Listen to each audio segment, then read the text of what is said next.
উনি একটা ফুল court meeting ডেকেছিলেন।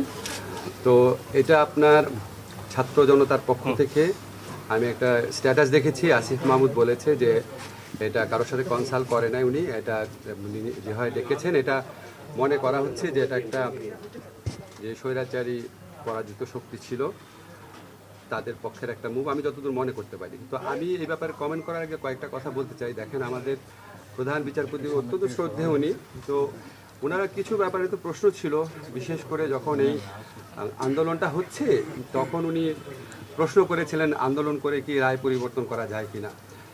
এটা নিয়ে মানুষ আপনার ভালোভাবে নেয় না জিনিসটা।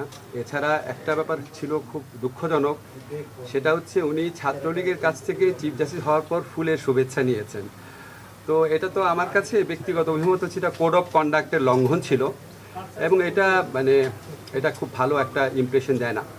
এবং উনি ডিবি পুলিশের যে প্রধান হারুন, যার নানান আপনার কি বলবো তার সম্পর্কে নানা প্রশ্ন রয়েছে, এবং উনি আমাদের এই ছাত্র আন্দোলনের সমন্বয়কদেরকে ধরে নিয়ে নির্যাতন আটকে রাখা এটার মূল ব্যক্তি ছিলেন।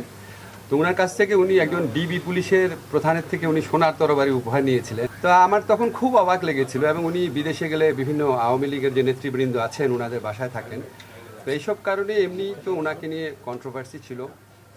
তারপর যখন উনি এই মামলাটা চলার সময় এই কমেন্টটা করেছেন এত কিসের আন্দোলন, আমি পত্রিকায় যেভাবে পড়েছি এটা রিয়্যাক্ট করেছে, এবং আমি যেটা জানি ছাত্র জনতার পক্ষ থেকে ইতিমধ্যেই ওনার পদত্যাগের ব্যাপারে দাবি উঠেছিল।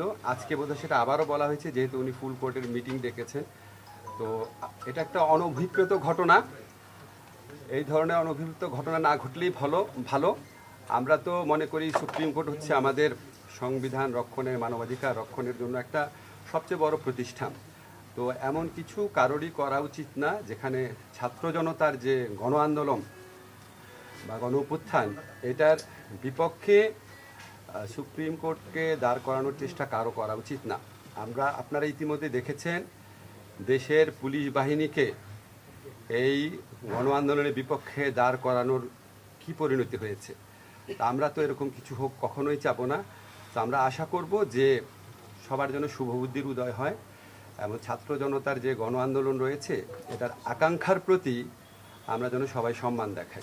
গণ আন্দোলন থেকে পদত্যাগের দাবি উঠলে সেটাকে কতটুকু সম্মান প্রদর্শন করতে হয় সেটা আমাদের প্রধান বিচারপতি বুঝতে পারবেন বলে আমার প্রত্যাশা থাকে।